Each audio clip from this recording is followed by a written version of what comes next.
Yeah, and it was like good enough to win games too. I'm Yeah, glad that got nerfed. yeah, that was definitely not the intended version of Lifestealer. I think a lot of us were like, well, is Valve trying to make Lifestealer a support? Because if they're trying to make him a support, they could, right? It is possible with how Infest works.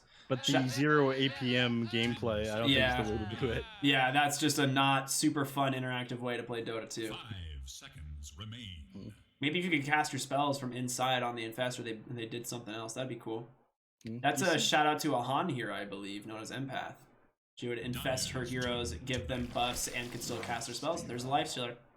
Yeah. Han trash, I see. Oh, dude, I was very good at Han. Much better than I currently am at Dota. I will forever be a Han trash fan. Probably also very toxic. With the worst parts, the worst, most toxic parts of the Dota 2 community were actually just ex-Han players. So I actually wasn't toxic in Han at all. I just had a blast because I would just play like really fun heroes and usually win. It was a great time. This guy told me at the beginning of the day that his most played was Pudge mid thinks he isn't toxic. It's dude, this is like 6 years ago, man, when Pudge mid could be played. Now I just pick him as a 5 when no one wants to play support. Kappa. I see. Let's talk about this Lifestealer picked up here. It's pretty good against a lot of these heroes. You can get out of the Pango disarm with Rage, which is something you can't do with Heaven's Halberd. It's all right, and of course you are able to just get on top of him and continue to hit him when he's got his Rolling Thunder on. Just jump on him with Abyssal, bash him up, bring him down. I'm also just trying to think what other hero you could pick in the safe lane that can still be good here, right? When you see these heroes, that like would have been a good alternative, right? Lifestealer, we talked decent against the Sven. Late game even items, you pretty much can't kill Lifestealer as a Sven. Usually, if Lifestealer is tanky enough and he just is able to actually right-click trade with you, but that hasn't been the case from what we've seen. Almost every time we see this matchup, Sven is like 2 items ahead of the Lifestealer. Just stuns him once and 2-shots him. And you have no armor on this hero, right? Lifestealer does not have a lot of armor, not a lot of agi gain to my knowledge either. Because he has a lot of base attack speed and he gets a lot of his attack speed from Feast. But I don't think he gets much agility, if I'm not mistaken. You are correct. His stat growth rate is abysmal compared to most other heroes. He's somebody who hasn't really... Everyone else has gone up over the years and Lifestealer's just kind of stayed the same.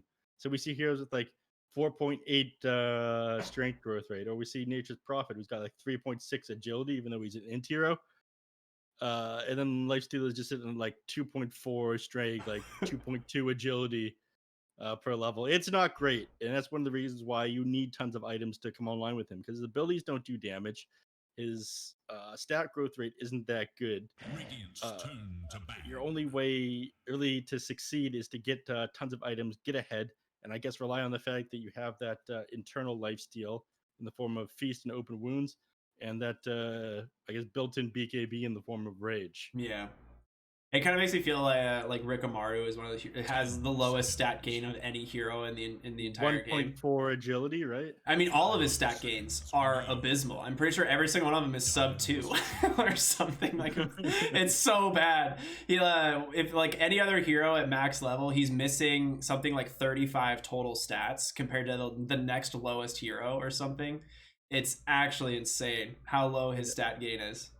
I like to remind people that go non-agility items or non-attack speed items on Ricky, that his hero isn't getting those naturally, and you really just need to build them. Yeah, you like not getting a Diffusal or a Sanjanyasha, you just like have no damage.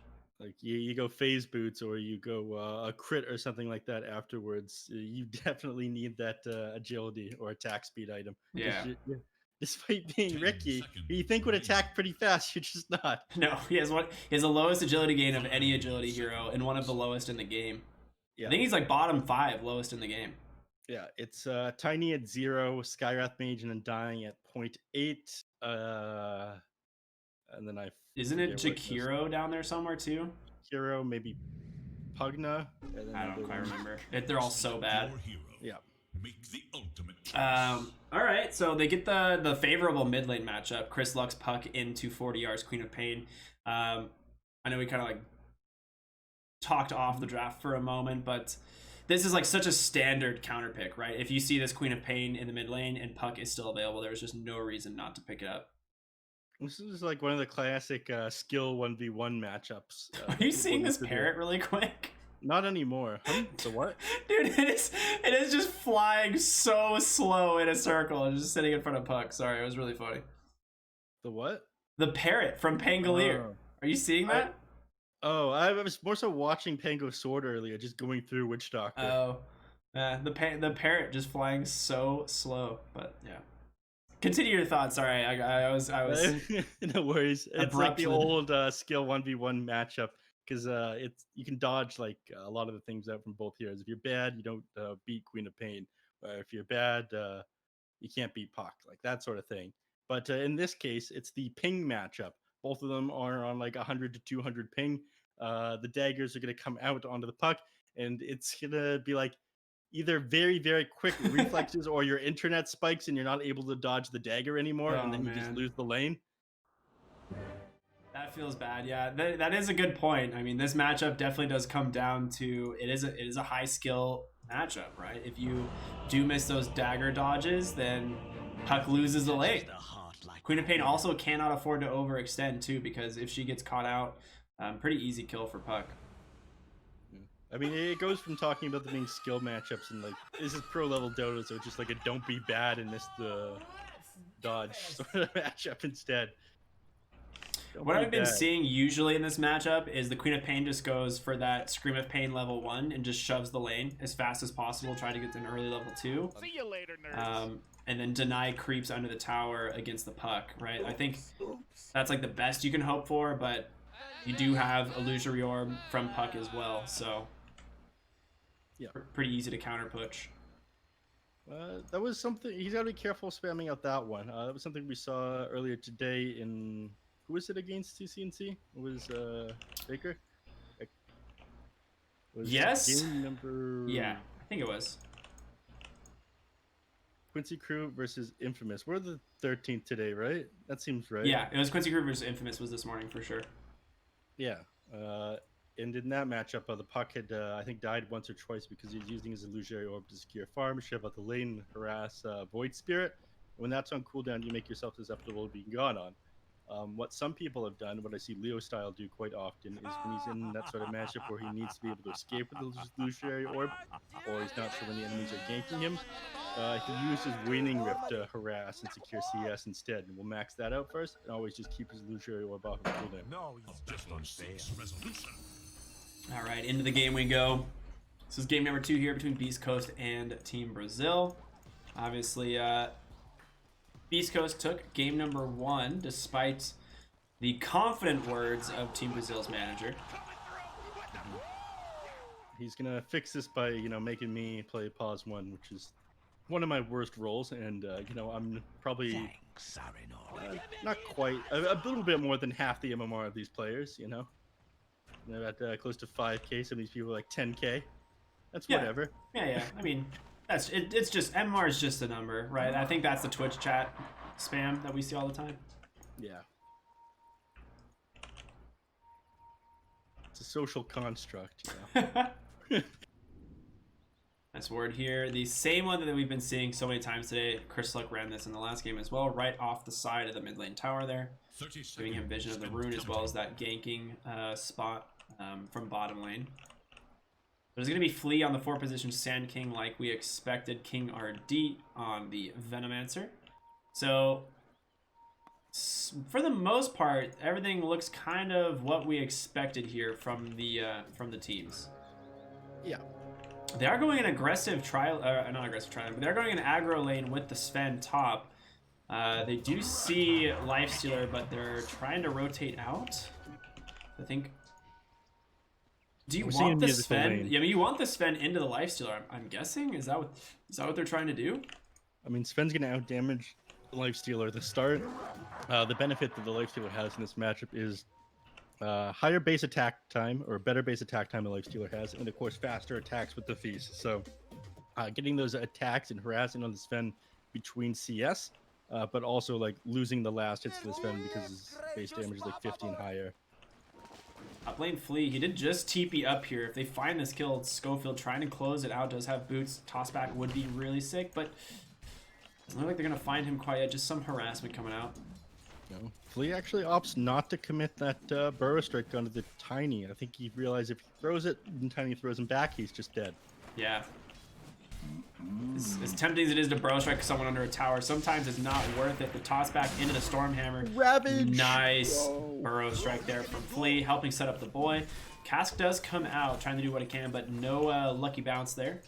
King RD just going to start harassing him with this Poison Sting. Looking like a bottom lane, it is just Whisper solo for the time being against KJ's Nature's Prophet and Costa Bile, of course, on the Lifestealer. Mid lane, where are we at? Chris Luck. Yeah, so he's not putting any points in Shadow Strike. So right now it's just Scream of Pain and the Blink on the Quap. I mean, that makes sense. Benefit of the Scream of Pain is, secured CS. You head in, you put the creeps down. Nice harassment, top lane. Burrow Strike comes out. Now Schofield's going to rotate in. They do have quite a bit of damage with the toss. Going to catch King RD. The cast comes out. Hector's falling really low. They might be able to turn this. Which one's going to go down first? It looks like it will be the Venomancer, but not... How about losing Hector on the Sven? And that is not a very efficient trade, really. No, it isn't. Again, slowing down Hector's game is pretty big. This guy, we've also seen him kind of tilt, I think, in the earlier series in this tournament. There's one time Hold where... on, look at bot lane. Body blocks coming out from KJ, trying to find the kill onto Whisper. A couple auto attacks, but it's not enough. He barely able to wiggle by. That was close. So bottom lane so far working for Costa Bile. 8 last hits, 5 denies. Top lane 4 and 3 for Hector. But engagement again on the top lane. You're just going to die here in King RD. Alright, this is kind of what I expected as soon as they hit level 2, is they'd have a lot more kill threat. He will die. There's no way to really survive this Flea. They drop the Sentry as well, just push him off of that Sandstorm. Mid lane? I was like, Quap is taking some damage. Looks like to hit a couple tower shots there. But I would say once they hit level 2, this lane is really dangerous, right? You have Stormhammer, Cask, Maledict, Avalanche, Toss, just so much damage between these 3 heroes and so much stun as well. Just to make sure that whatever hero you decide to go on is almost a guaranteed kill. Avalanche to block that camp from being stacked up there. Yeah, I saw that. That was nice. They're just going to go ahead and leave Pangolier bottom solo versus Lifestealer, and it's going to be the Nature's Prophet who comes top. Try and offer some assistance. Cask is out, hits the Maledict. They have Avalanche and Toss in 1 second, but Sandstorm to protect the boy. No sentries, no detection. Benefits. They needed KJ up here. Again, King RD had gone down when his TP was still on cooldown, so we had to make a very slow walk back to lane. They can't have the Sven's game be too nice. They can't have Flea shut down too hard, but at this point, I think KRD's game is already pretty bad. I don't know what this is all about. He's actually opted to complete his magic wand, and again, I am a strong believer in the fact that magic wands are awful. I want to watch the rune at bottom though, because 4-mana rune. Oh, he doesn't get the dodge on that. I mean, 40R is pretty low, and Schofield comes over with the silence. No mana, and that's Avatos. That's a kill. Wow, that is a big find for the mid lane here.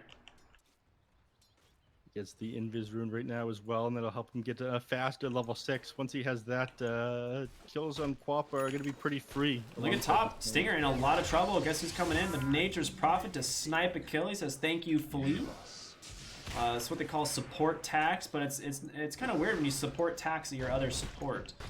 They do have a Mango here. If they want to set up another stun, Schofield falling a little bit low. He will pop his wand instead, stun him up Tiny. Just going to go for the body blocks here on the side of Flea, and this might be another kill. Chris Luck rotating on over is level 5. Nice Avalanche to try and push them off, and they will escape. And he's not going too far out of his way either, because 5 minutes come around. Ooh, he got clapped by the tomato. That's embarrassing. Oh, the burrows. I was like, all right, that's just a weird burrow strike, but Queen of Pain just blinks over with that level 3 Scream of Pain. Easy pick off for him. And Tiny's Courier as well. Oh, no. Does he blink forward for? Oh, he doesn't No, have that's to. devastating. Very sad. See the ball of yarn sit there as the cat dies. I actually really like the death animations on that Courier. As sad as it is pretty well done. psychopath over here. Top lane, Avalanche, Stormhammer to follow. There's the Maledict toss on the line. King RD in some trouble here. Does get the Gale off onto Schofield. He's going to take a lot of tower damage here as well, but it will drop the aggro. King RD should tick out here to Stinger, who is under the tower being pressured by the Nature's Prophet. A couple more auto attacks. It's going to be a tower actually that ends up finishing him off. But again, you said King RD's game is just so bad. I mean, he has 13 CS on this core Venomancer. This offlane tri-lane just proving to be a success for Beast Coast. In the river, Flea. Oh, he just commits the coil. Needs to try and get away here on the side of Chris Luck. The puck does drop that illusion orb up on the high ground. Should be safe. That poison dagger not going to be enough to take him down. And a TP in from the Witch Doctor to refill the bottle. Nicely done. So no rune, but he does grab that. Having to commit that Dream Coil defensively isn't great. Top lane. Schofield might be in some trouble. Flea ends up just trying to commit the Burrow Strike there. Sandstorm is out. The body blocks again. The Sprout actually pushes Flea outside of his Sandstorm, so he might live here. Oh no, he does. Oh, the auto attack, he does get it. So Nature's Prophet will find that last auto attack, but can he get the TP out? 100 health. Maledict not going to be enough to finish him off now. He's safe. Nicely done there from the Nature's Prophet. Almost backfires on that gank, but they do end up finding success on it. Whisper and Costa Vila just trading blows bottom lane. I feel like this is a pretty big win for the Pango, honestly, getting just a solo matchup now all of a sudden. Because Pango with levels can be really devastating in these fights, and I don't think Lifestealer is going to be able to offer a lot here for the next few minutes. Well, again, you get a quick Maelstrom, you get a quick bash. There's a bunch of things that can get your game started on the Pango here. Once he has that disarm, Top lane, TP coming in from the Queen of Pain. She does have that Sonic Wave available. A nice two-man Burrow Strike. Sonic Wave comes out, takes down the double kill for 4DR on this Queen of Pain. A really nice initiation there from Flea. That two-man Burrow Strike right on the mark. These jumps by Queen of Pain, they've been on point this game. 4DR. This build is really paying off. Again, you don't really get to max out your Shadow Strike to put many points into it. Oh, they found Chris Luck. They get the dagger. He's going to be able to jaunt up to the high ground. No blink for 10 seconds. I mean, he's got a base now, right? Yeah, he's like, you have to TP. This just opens up bottom rune. Queen of Pain going to soak that one. Just gets an illusion. 40R's game looking really good. Top net worth is going to be Costa Vila on the Lifestealer, who's pretty much just been bottom solo the whole game. And then it's going to be Queen of Pain mid lane. Sven top, hit by that Gale from the Venomancer, just getting kited out. Have to just back. A lot of harassment coming out from the Nature's Prophet, who's already level 5, surprisingly enough. Stormhammers to get through as he sees Flea rotating over, right? Just too much threat offered from that Sand King. This game was a lot harder till KJ had come up top, so it was smarter of them to just say, okay, Costa Vila, your game's online. You're able to deal with this Pango. He can't kill you at this point anymore. Our game is just lost if this Sven can come online. So KJ making some good decisions here for Team Brazil. And 40R, of course, keeping them in this game with just the huge amount of burst damage he has by maxing out the Scream of Pain first. His extra points in Blink will allow him to chase Puck. Right now it's a bit difficult. Puck has been able to get it away a couple of times where he'd be able to bring him down.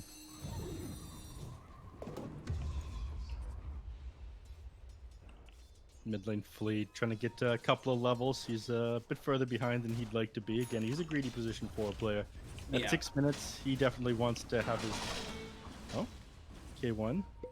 The jungle. I don't think you want this while he's got God's Strength up, Flea. Hopefully stunned up God's Strength, plus that Stormhammer does Burrow Strike away, but the Maledict does clip him, so he should take out. That's going to be a kill going the way of Beast Coast.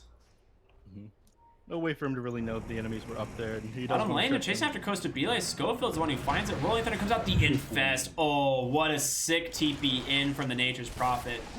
That was so nice. Swashbuckle will allow him to grab the rune, but that was a Saving Private Ryan scenario right there if I've ever seen one. Yeah. And of course, when he's inside the Nature's Prophet, too much HP to bring him down. Used to be that's going to be fine. Don't throw your life away. The life that was just given to you, though. Yeah. Just comes right back and he's like, yeah, this is fine. Backside of the fight, Chris Luck will commit the coil and the illusionary orb to bring down the Nature's Prophet. Nice rotation from him. An arcane rune does make quick work of that, and that's going to bring coil down to a 49-second cooldown. They do find Flea here. By that waning rift will be silenced. We don't really have any other vision, so it's kind of difficult to engage on him behind the tower. Top lane, King RD has just kind of been left alone to do whatever he wants now. I mean, he's level 7. He's got these 4 points in Plague Wards, 2 in that Poison Sting, so he does just have like kind of this wall of units that you have to deal with, and with the help of KJ, they're going to go ahead and try and put some pressure on this tower.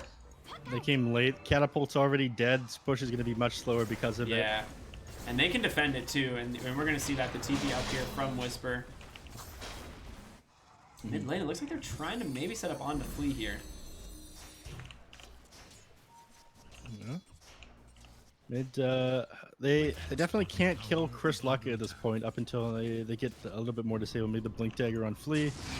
There's the coil out onto the Sand King. They do have vision there. A nice death ward right on the mark, but the Sonic Wave doing a lot of work. Chris Luck hit by that urn, has to jump. No, he's not going to. He will just go ahead and go for the defensive TP behind the base there. They do trade 1-for-1, support for support.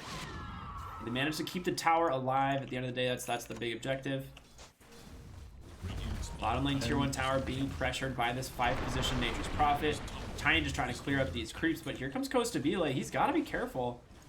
There is little hope. Schofield runs all the way back. He has a bunch of movement speed to work with at the moment, though, so he'll just finish Tranks. Yeah, easy tower there for them. Armlet completed on the Lifestealer. I'm assuming he goes the Desolator. I feel like that's just the build for Lifestealer nowadays. No, he's going to go Sange and Halberd. I guess that makes sense if you're against a Sven. Yeah. Plus you have that evasion talent at 20, which is pretty value, and Sven's not a hero that likes to build MKB. Like you can justify the Bloodthorn usually, but MKB is not an item that you typically like to build. Yeah. The Bloodthorn is all right against the Lifestealer just because it'll force him to go BKB or something like that. We actually saw that from NB yesterday when he was playing against Drow Ranger. Worried about getting silenced up, so of course you BKB and then you range when your BKB is near the end of the duration. It's hilarious to see, but again, it does make sense. You want to be able to go match in the end. Yeah, you can't afford to just get silenced to start. King RD dancing around in the mid lane here, but the coil snap will bring him down. Now Costabile going to turn his attention on over to Whisper. A lot of damage, nice blink forward from the Queen of Pain. They trade 1-for-1. Now can they find more? Sonic Wave on cooldown for 23 seconds. Maledict's going to definitely make Costabile back off for a moment, but a nice burrow strike there from Flea. The cast doesn't do much of anything. It's a magic new target, and they get themselves a 2nd kill, and they should turn their attention, I believe, to the mid tier 1 here. If they can push out this wave, I think with the help of Nature's Prophet and the Queen of Pain, they might be able to, I don't know if they can bring it down, but do a lot of damage at least. Yeah. King RD rotates the mid lane. They want the tower. Okay. This is the idea. Have to do a lot though. Up until just a minute ago, the tower was just untouched. The Queen of Pain versus the puck in the lane. Yeah. Just being at 1800 HP. 2 TPs coming in. Whisper, nice swashbuckle. No rolling thunder though. They do defend the tower, at least for the time being. 172 HP puts it in deny range. Those of you who don't know, it's always 10% of the structure's HP. Quick facts. Quick facts. Schofield trying to farm up his Blink Dagger, as is Flea. 1700 gold. He's pretty close to it. Setting up kills will be a lot easier once he gets it. Then, of course, he can be a vehicle for Costabile. Yeah. Nothing like driving a brand new Sand King off the lot. Oh, dude, that is a great feeling. Now, one thing to point out, Sven did go Midas this game. So that was something I wasn't quite expecting, queuing up the Sange and Yasha after that in the BKB. Rolling Thunder comes out. They're just looking for Flea. The dust is there. There's the toss back, but Burrow strikes forward. He managed to stay inside the Sandstorm, and Witch Doctor is ticking down to it. A Sonic Wave to burst him. Flea, he's sitting healthy, and they're looking for more. Whisper may have gone just a little bit too far as the double damage from the Queen of Pain. Nice coil, catching 3, but Puck's got to be careful. They can pursue this. There's the blink forward. Chris Luck, maybe in some trouble. No open wounds, but he will go ahead. Illusionary Orb, another blink forward from the Queen of Pain, and an auto attack finishes it from the Plague Ward. I mean, they do it. They chase him all the way across. That's a dangerous guy, that ward. Towers open up. Enemy side of the map opens up, and K1 Hector Well, he's farming up pretty good. He's not at the top of the network. He doesn't have the kills under his belt like Lifestealer does here. And he had a pretty slow start because he's so focused on shutting down this Venomancer's game and killing him in lane. Yeah. I mean, that we talked about this in draft, how most of the times, like, Lifestealer versus Sven on an even playing field, even items and stuff, usually tends to favor the Lifestealer, but most of the games we've been seeing, that's just not the case. Sven just gets super far ahead. But this is one of those scenarios where that's not actually happening. Top lane, Schofield getting chased out. They will eventually bring him down. It is just space made here if you're the 4 position, but it is slowing down his Blink Dagger, right? Like, that is such an issue for this hero. He needs this Blink. Mid lane, Coil out onto King RD. The Venomancer in a lot of trouble. He does get a Spirit Vessel off, but they commit the Death Lord. We'll be able to bring down the Venomancer, looking for more, and it's going to be a trade. I think Witch Doctor's dead as well. Yeah, he is. I was like, maybe you get the TP out, but they just do so much damage. This Lifestealer with this early armlet. Queen of Pain doing some serious work this game as well. Man, they're looking really good on the side of Team Brazil. 6,000 gold advantage. Going in aggressive here. He finds him right on the mark. There's the Burrow Strike. The Infest Bomb comes out. They're finding him all over the map. This Blink Dagger from Flea, and he's got now almost 1,000 gold on top of it. We are just talking about how he's getting close. But oh my god, he is just pulling away. As soon as he grabs it, he grabs a couple kills as well. Who knows what he wants to build next? And I mean, probably like Yule's, right? or something. Yeah. I think Yule's is just so good. Yeah, good for Puck, good against Pangolier. Just so many good applications. And there's the Blink. Maybe they just didn't know, but Puck in a little bit of trouble. Flea does take that Maledict. Gonna just try and back off for the time being. Does have Epicenter and 4 heroes beside him. So I think Flea is gonna be fine. Is he gonna get that Tranquil regen in just a moment? No one passes as well to save him though. I mean, Brazil's looking great. It's definitely their game so far. Costabile has his Halberd completed, making Sven's game just that much more difficult. Sanjiasha, I believe, being delivered on Courier. Or close. How close is he? Did he decide not to go for it? Where is he? Where is his Courier? It's just in base. He just doesn't have it on quick buy, I guess. Maybe he's decided to just go BKB after the Yasha. Mid lane, a nice Avatos doing some work, but Puck's silenced up. We'll have to Yules for the time being, but the Sonic Wave, you can't escape that. Perfectly timed from 4DR, and he gets himself another kill on this Puck. Flea looking for more heroes, getting ready to pop the Blink Dagger. The Epicenter is out. A nice aggressive Blink finds Hector, but do they have the follow-up damage? The Scream of Pain, it's more than enough, but they don't even need it. King RD just tossed on forward. They will find Stinger as well on the Witch Doctor. In comes Whisper. The Rolling Thunder gonna try and find something, but it's already expired now. King RD, a little bit out of position, but there's no follow-up, right? I mean, all of your damage on Beast Coast is dead. They do trade at least for 2 kills here, but you lost the Sven. And the whole time, look at your Lifestealer, just free farming, taking a tier 2 tower. Before the 20-minute mark, we talked about how important that is. And what do you do here if you're Beast Coast? I feel like this is just getting so out of control. It is. I mean, we've seen this happen. We've seen this happen on Beast Coast so many times. They play the map really well. They play aggressive into the enemies. They take some unfavorable fights while Hector farms. But that's the thing. Hector's been farming. He's been getting exactly what he wanted. But it's not enough. He's just so much slower than his Lifestealer. I feel almost as if the Midas was a bad choice on him. Maybe if he had gotten like an item that would let him clear camps faster, like more DPS for farming, a Mask of Madness that would farm up faster than his Hand of Midas. That was my thought too, is we saw the Mask of Madness build earlier. It did so much work helping you get online. They've caught Nature's Prophet with the coil, but who's really caught who is this Nature? Wrath of Nature just comes through, and there's the Orchid of Yules to defend, but you have no orb now. He does tick him with that Sonic Wave, but Costabile just slaps him. Gets himself another kill onto Chrysalux. Chrysalux's game is looking really rough now. He has gotten 4 deaths. He was doing all right in the lane stage. He did have that 1 death, I believe on the rune, if I'm not mistaken. Yeah. But, I mean, Queen of Pain, look at the net worth difference. Just almost 2,300 ahead. Fleet, a nice Burrow Strike's going to catch the Witch Doctor. On the backside, in comes Hector. A nice Stormhammer, and KJ will get brought down. The question is, can they find any more? Rolling Thunder from Whisper will connect. Back to the fight, trying to do what he can. A Maledict onto the Venomancer. Death Ward is down, but Stinger just dead immediately. The Burrow Strike, the Epicenter onto Hector. They're going to chase him down. Scream of Pain available. The Orchid online. They get 4. You only lose this 5th position Nature's Prophet. I thought they were gonna let the Sven leave, but Flea has his eyes on the prize. There's nothing that the Sven could do. He needs his BKB right now to start to push into their base here. I think that's the main reason why he finished up that Yasha. He had the Sanj finished. He realized, oh god, enemies almost have everything they need to push our high ground. I need to be able to fight now. He's really regretting this build. It feels super weak just having a Yasha Midas Treads at 20 minutes in the game. You haven't completed your first like real significant team fight item. Yeah, you look at that and you compare it to the Lifestealer, who's got an armlet, halberd, and a basher now, right? Like this guy, he's all about fighting. He does not care. He will run at you with no fear and just take you down one at a time. And he queues up an Assault Cuirass, just kind of another really good tanky item. We said, how bad Lifestealer's armor is just generally as a hero. So growth rates 2.4 and 2.4. That's what it is. Yeah, it's not great. So obviously building armor against this right-clicking hero of Sven. Assault Cuirass obviously reducing the armor of Sven as well. That attack speed always just value on this hero. It's just such a great item in this game.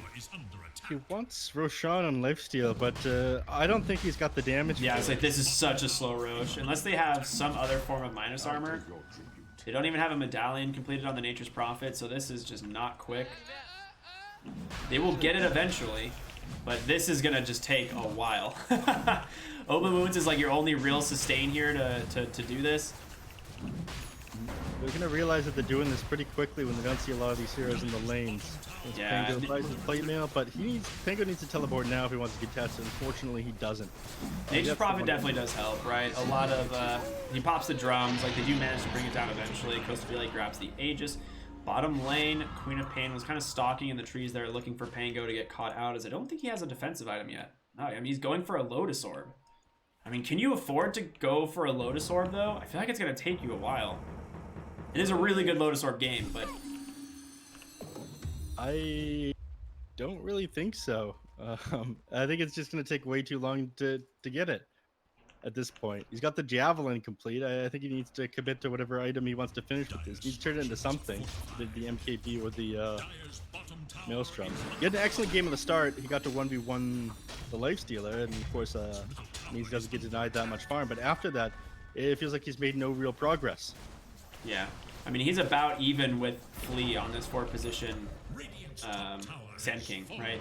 It just feels like Brazil have done a fantastic job at pressuring the map. They're ready to go high ground. They have this DD on Queen of Pain, the Aegis, of course, on Costa Vila's Lifestealer, and he's just going to sit here and click the tower. What can you do to slow this down? I mean, you hope for a Swashbuckle proc, or a Swashbuckle into a lucky shot, and then he just pops Rage, though, right? So it's just... doesn't ever feel good. And the Sven just immediately initiated on. He's gone. No buyback even. And Whisper just trying to run away at this point. Deathward is down, doing what damage that it can. But you've lost your Sven on your high ground, and you get nothing out of it. He could have popped the BKB there. He could have committed onto the lifesteal. That looks so confusing. He spent all of his buyback gold on finishing his Black King bar and just got blown up. He definitely had the option to pop it there. He wasn't stunned. He wasn't silenced. I assumed he didn't have it, if I'm being quite honest. I just assumed he hadn't built it yet. Four-man coil, Flea able to burrow strike out, but there's no follow-up here. Like, other than Whisper's Rolling Thunder, which is still on cooldown, I don't know what you do. He goes in anyway, a nice Poison Nova, and they're just going to push him back. Stinger caught by everything. They just call the GG. It's over. Brazil end the game in 24 minutes with a 19,000 gold lead. It looks like Beast Coast manager somehow... I don't even know, man. What just happened? He is right. At least for game number 2, they ripped him apart. I mean, that K1 Hector, I feel like is the biggest issue with that game. His item builds just don't really make sense. We can pull this open right now and take a look in this post-game screen. Again, you can drag this bar to see what he builds. He goes for the power treads first. Of course, he's having a pretty slow game. 12 minutes in, he finishes this Midas, but it's the same amount of gold, actually way less gold for the Mask of Madness, which of course will let you sustain yourself in the jungle easier. It'll help you farm faster, remember the extra movement speed and attack speed, and let you take fights better. But he went for this, bought the Ogre Club, went Yasha after that for some reason, and then committed for the BKB. Like, yes, he was having a pretty bad game, but he made it a lot worse for himself with the build he chose to go. He had a super aggressive lineup, on Team Brazil, and you kind of know that. You see the Nature's Prophet in Pause 5, you see the Venomancer and the Sand King. You know that they're going to try to take the fights to you. I feel like you just didn't react to this properly. Yeah, I mean, it does seem weird. Like, you look at the item builds side by side, right, between Hector and Costabile, and you see Costabile on Lifestealer in general. You always build to fight, right? You don't go this like passive farming build like you used to see back in the day, Midas into Radiance and stuff. It is just go time from minute one, right? You go for the armlet, sometimes into Deso. This game, Halberd, obviously incredibly value, and you know, King RD had a really rough lane to start it out, but at the end of the day, it's still a Venomancer. I remember I was saying before the game started, it's like sometimes all you need to do is just force staff, press R, and die, and you're an incredibly useful hero. And you know, it gets to a point where they're just so far ahead. This mid lane Queen of Pain just snowballed out of control. I mean, 4DR ends the game 11-1 and 9.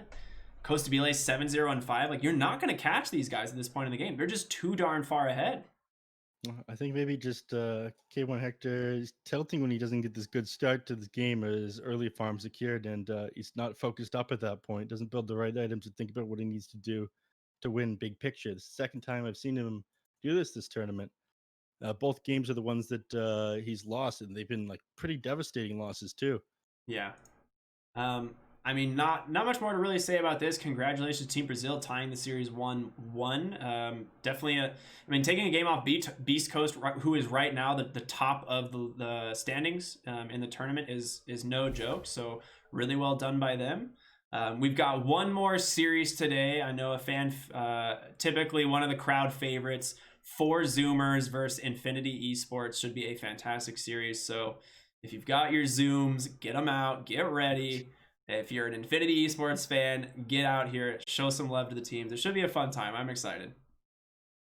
See you guys soon.